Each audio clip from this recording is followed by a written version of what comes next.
Good afternoon. I am Ben Mitchell, and today I will be talking about brass bands in the Civil War.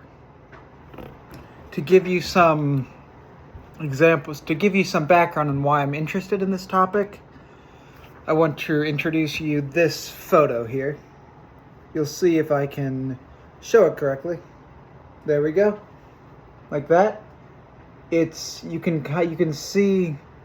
can see me right here in this photo of the New Year's Eve Grand Ball in South Charleston, Ohio. It's in it you could see a Civil War brass band, the 2nd Cavalry Brigade, under led by William Gay. And so I show you that to illustrate the fact that I have actually had some experience with Civil War brass bands. And what sparked my interest was last year I met Bill Gay, who runs the 2nd Brigade brass band, and he's incredibly knowledgeable, and he agreed to do an interview where we talk about the brass bands in the Civil War. And so I am part of this brigade as well, though I play in the string band more than I do the brass band, though I am now getting into the brass band, mostly in percussion because I play flute, and piccolo does get played, but not in the cavalry bands. But before I get ahead of myself, I want to talk about a little bit of background information on the brass bands. So in the years before the Civil War, so the 1850s, 40s, even 30s, it was very common for towns and communities in the United States to come together to form group bands, mostly brass bands. And they were, so let's say a town or a county might have a brass band that meets every other week or so. And they just play tunes of the time, and they'll, a group of amateurs usually. And the reason it was mostly brass bands was because the metal instruments were much less affected by weather and wear than the woodwinds. So it was easier, especially on towns where you're not, in areas where you're not necessarily able to control the humidity that might affect a clarinet or a wooden flute. You can use a brass instrument and it won't get warped by that humidity. So, another reason that they were generally preferred to woodwinds in the American towns was that they were much louder usually, and so it was easier to play a public concert with a brass band than a band comprised of mostly woodwinds, because you need more of them to create the same amount of sound. And then when the Civil War started, the bands often joined the army and enlisted alongside the regiments that were formed from the towns themselves or from the community or county, from their general area. The bands would enlist alongside the soldiers from that area. And now that's a little bit of background information. I want to now introduce Bill Gay. He is a Civil War reenactor, the leader of the 2nd Cavalry Brigade. They're a mounted brass band, so they play on horseback mostly. And he has been reenacting since, I believe, the 70s. And now there will be a jump cut at some point, because he's not in my dorm. I'm so funny, guys. Good evening. I'm Ben Mitchell, and today I'd like to introduce Bill. Yes. And can you please tell us a little bit about yourself? How long you've reenacted and stuff Yeah, like that? a long time. I started doing Civil War music reenacting in 1975, and immediately started a Civil War brass band. So we were finding the old arrangements that they used in the 1860s and started collecting up original instruments and went from there in the 70s and continued through the 80s. I would take breaks now and again from it in 90s, and now I'm still doing it today with Civil War brass bands. And in line with that, what was the common like instrumentation of a brass band from the Civil War? Would it vary? Yeah, it was usually about the same. They liked to use brass valved horns because they were easy to maintain in the field. So although some post bands that weren't going to go anywhere had some woodwinds, the majority of Civil War bands were a couple E-flat cornets, a couple B-flat cornets, a couple E-flat alto horns, a couple tenors, a baritone horn, a tuba, a E-flat bass, and then snare, bass, and cymbals. And why would they be easier on the field? Because the guys would be marching around, maybe even at the head of a column playing, and all of a sudden they have a thunderstorm or something. They definitely, the poor woodwinds wouldn't just have no protection. There were no plastic bags to put them in or anything. Yeah. And it would ruin the pads and all. So I just think they were more hardy in the field. I did the same thing for my marching band every time it rained. Right. Yeah. Brass, still let the brass play, but yeah. And could we see some of your? One of Definitely. They came when you bought a set of Civil War horns. You would pick out, usually buy an entire set from the E-flats down to the E-flat bass, E-flat cornets to the E-flat bass. And when you ordered them, you'd pick whether you wanted them to play in a forward direction, like this little top action rotary valve cornet, period, or like upright altos and baritones, or what was really popular were the over the shoulders. These. You'd play them and the sound would be directed backwards.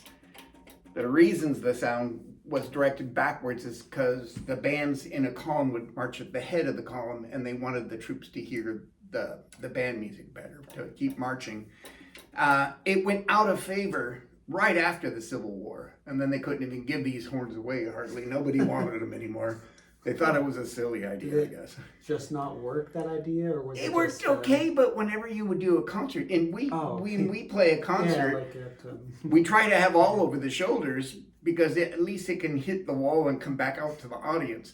But you don't really want your sound directing in all crazy directions. So that's mainly why they went out of favor, I think. They weren't versatile. They just did that one job. They did that one job really well. Stop. And that really was it. Eating big columns, soldiers. Yeah. I'm kind of curious in that when you said buying a set, would a band like save up to buy like a full? Yeah, they set would. Militia, even before the Civil War, maybe 8-10 years before the Civil War, every town had one or two brass bands, it seems like. And a lot of times they would be connected with their local militias.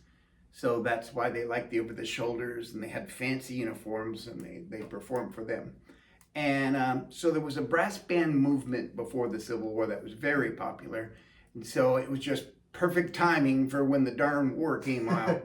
They had all these brass bands that would enlist volunteer or regulars would enlist with the army. And they had all the bands that they needed, really, hundreds of them. And where would they buy these horns from? Were they in the New York or Boston mostly? Boston. So Boston had the Graves Company, New York had Stratton Company, and you would pick out which company you wanted to mail order them from, and then you. So it was a mail order, like the I forget which catalog it was. Like the old Sears catalog, which came out later, but it was like that. But these you couldn't just buy like all different things. They were definitely instrument makers, and you would pick which one you wanted. Yeah, kind.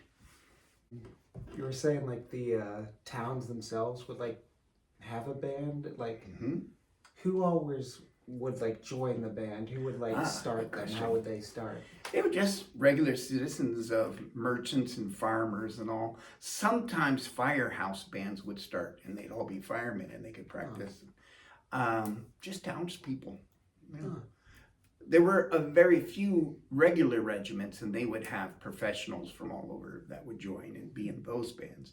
But in the Civil War, the vast majority were volunteer bands that came from town bands. So they play concerts, they play church services, they play parades, local parades, and keep plenty busy. Yeah. I noticed something kind of came to mind, kind of similar to that. I've noticed a while ago I did some composing of a Polish piece, and one of the songs that I composed from came from the Polish. They're one of their city's firehouse bands. Right. Was one of their brass bands, actually. One of their firehouse brass bands. Oh, that big thing. So it was in the 1910s and very late. It was 1911, this piece, but still same concept. Idea, After the Civil War, bands returned to being town bands, and that tradition continues on today to a lesser extent. Well, right here at least. Yeah. In a way. And so when the war actually started, how would the band? You said they would just sign up. What would they? Because in those days, a volunteer regiment, which was the vast amount of soldiers in the Civil War, would all be from the same town. So, say the town of Waverly, their boys wanted to be in a regiment. They would get recruited.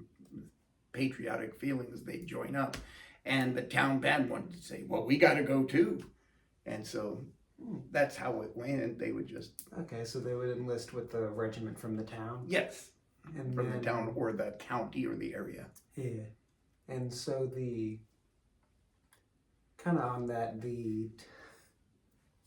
lost it. I'll cut this little part too. No problem. But so the town, and then how would the structure work of a band once it joined the army? Would it in the very beginning of the war, and then after later, in the end of the war, did it change? Well, the bands for the first year of the war, a lot of the regiments, of the thousands of regiments, a lot of them had a brass band, and a regiment was 1,000 men. But very early on, by the second year, a regiment of 1,000 men was down to sometimes 400, 500, and they realized there were too many bands. So after the second year of the war and on, every 4 regiments in a brigade could have a band, and they sent the other bands packing. So would the other bands join that? Sometimes. Band, Say if there were 4 regiments and each one had a band, when they decided to do a brigade band, those who wanted to would join the brigade band of the 4 bands and then have a band. They also were smaller. The first year of the war, there could be 24 in an infantry band. So, based on we were just talking about brigades. It's the 2nd Cavalry Brigade band they're in here. Well, you lead, I should say. That's right. That's the one I lead. Not only did infantry and artillery have brass bands, but the mounted cavalry had bands as well. And they'd be no bigger than 16 players. Our little reenactor band can't field more than 10 because we only have so many horses. But they did all the duties that an infantry band would do, some on foot, but a lot on horseback. And they'd always have all white horses per tradition, which is what we do too. And And can you tell us a little bit about this 2nd Cavalry Brigade itself? Yes. We're reenacting the 2nd Cavalry Brigade Band 3rd Division Cavalry Corps, which is really General Custer's band. And we picked his brigade band because it was very flamboyant and flashy, and Custer had a habit of bringing his brass band with him in all the battles. So he fought his battles with his huge brigade to music. Yeah. And the only time Custer didn't have a band with him was after the Civil War at the Battle of Little Bighorn. They ran out of good horse flesh. They took the band's horses away and gave them to troopers. And it's the only thing that saved those guys' lives, because the bands would always play by his side. Mm. There it is. A favorite was Gary Owen, I've heard. He did like that, but that was after the Civil War. During the Civil War, if the band played Yankee Doodle, that meant they were going to charge. So they used it for signaling, but really that was usually the job of the buglers, but he would do that. The field musicians in infantry, cavalry, and artillery were the buglers or drummers and fifers sometimes, and they would be used for signaling as well as rudimentary little rudiment marches, simple ones. The brass bands would play music and not really usually be used for signaling, although Custer sort of did it once in a while because he wanted to. Custer. Because Custer. Yeah. And I guess along with that, what were the main duties, specifically of the bands? The bands really, say in the cavalry band, they had to do a lot of action because they couldn't really get off their horses and help with the stretchers and things like the infantry bands would. So they were taught to use saber and pistol, and if it got really down to it, they could do combat while they were still holding their horns in their hands. Which so would they hold the horn, or did they have a strap they could put the horn on? Don't think so. I think they would generally hand them off to somebody who's going to watch them. One of their band members, and the rest of them would draw a pistol and saber. It depended on the situation. I don't know what happened at Trevilian Station, but apparently Custer got surrounded and he only had his staff and his brass band with him, and they had to cut their way out to freedom. So in that case, I don't know what the tuba and the bass drummer did. Probably just ran. Yeah. But yeah. Trevilian Station? Yeah, one of the battles. What year? I think that was 65, maybe, or 4 or 5. Infantry bands a lot of times would put their horns away and be guarded, and most of the band members would pick up stretchers and they would help. They were usually combatants at all. Yeah, they didn't have any weapons. They just had their instruments. Just had instruments, and then would stretcher bearers and such like that. And when they did play their instruments, what were the common tunes and stuff they would play? Some of the patriotic ones was Yankee Doodle, Hail Columbia, Battle Cry of Freedom, Battle Hymn of the Republic. A lot of just marches. They would sometimes play waltzes and polkas. Occasionally during battle, there's accounts where they would take a break from being stretcher bearers. I know during the Gettysburg battle, the 26th North Carolina Confederate band took a break and started to cheer up their troops. They were playing polkas and waltzes. Yeah, and I have heard as well that Shiloh, the Union band, played the piece by Verdi. Oh yeah, which they liked it. Opera. They liked it. Overtures and arias and things they transcribed for brass band, and they play that as well. That was the Battle of Franklin towards the end of the war. General Hood was very frustrated, and he did a final daring charge with his whole army against the Union lines. And he put all his Confederate brass bands, various brigade, regimental bands in front, and they played the troops in at the head. And they kept playing until the bandsmen started getting shot, and then they faded back, and they continued the charge, which was unsuccessful. So occasionally they played music during battles and even charges. And I'm assuming that's generally not the order that they would. No, they wouldn't have lasted very long. But I guess they didn't in that case. They played church services in the army field. They would play for the officers. They would serenade. They would play during morning review and different military ceremonies. They kept busy, and they practiced a lot. When would they? I mean, I guess. How would their daily life differ from a regular cavalry trooper? They didn't have to do too much fatigue duty. They weren't digging trenches and ditches that much, unless it was an emergency. They weren't standing guard duty. They were generally playing their instruments. In the cavalry, they had to be trained in saber and pistol. But in the infantry, with no weapons, they generally just practiced and got better and better. Yeah. And kind of circling back to the militia and the regular army, was there a difference between regiment or brigade bands in the militia and then the regular army? Or the volunteers in the regular army. Volunteers, yeah. Some of them were militia. Not really. Some of the post bands, like the West Point Band and the Marine Corps Band in D.C., they could have woodwinds and even French horns and things, flutes and clarinets, because they weren't really going anywhere. So that was a difference. But the field regular bands were just like the volunteer bands and the militia bands. Would they have been organized any different, just based on chain of command or anything? Not really. Not really any different. Yeah. Huh. And would at any point, like, I guess during the war, like after when the band's on the field, if they break an instrument or just wear and tear, what happens? It could be kind of dodgy. I remember one of the cavalry bands, they had 2 E-flat tubas, and at one point somebody had set one down and a horse kind of got upset and was dancing around and he stomped on the tuba. And the diary says, we sent that one back to be repaired, but we never saw it again. So they were down one tuba. So that could be a problem. Okay. They did any field repairs they could on these old things, and but I also read that once they were near a town, so they took a couple horns to that tinsmith, and he kind of patched things up a little bit. I guess there would have been more people like crafty guys. Yeah. They did what they could to keep them going. Yeah.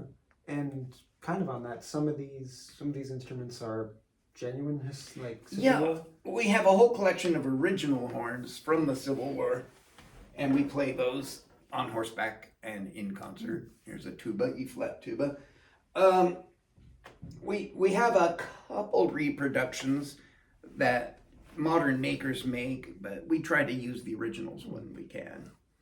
And then how did they how do they fare, like in the years from the Civil War to now? Like, are they?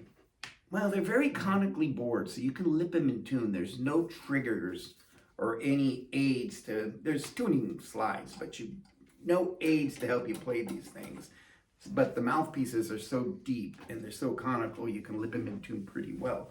They don't play that bad. You just gotta keep them oiled up to keep the strings tight. The rotor valves were most popular. They did have a Berliner rudimentary piston valve, but they were on the lower grade horns in those days. And they were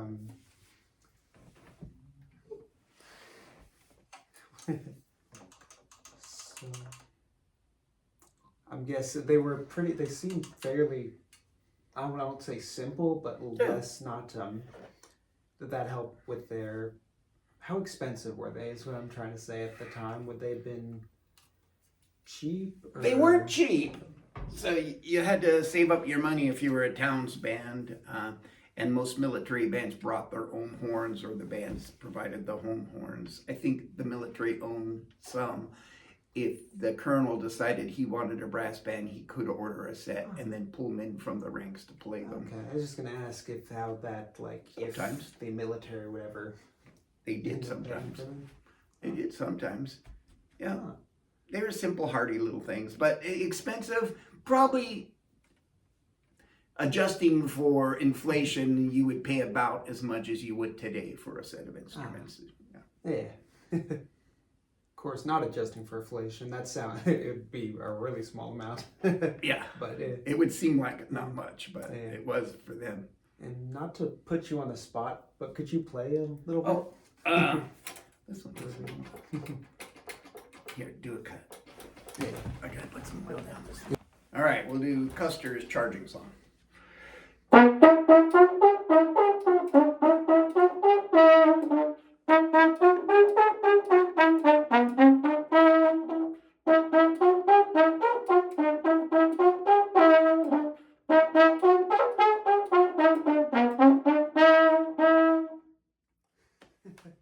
It sounds really nice. Is this one of the originals? Yeah, this is original E-flat alto horn E-flat over the alto shoulder. horn. And a little bit of the music, like itself, what part of the song would that have played the melody often? In that particular arrangement, alto does get a little melody, but usually altos roll as.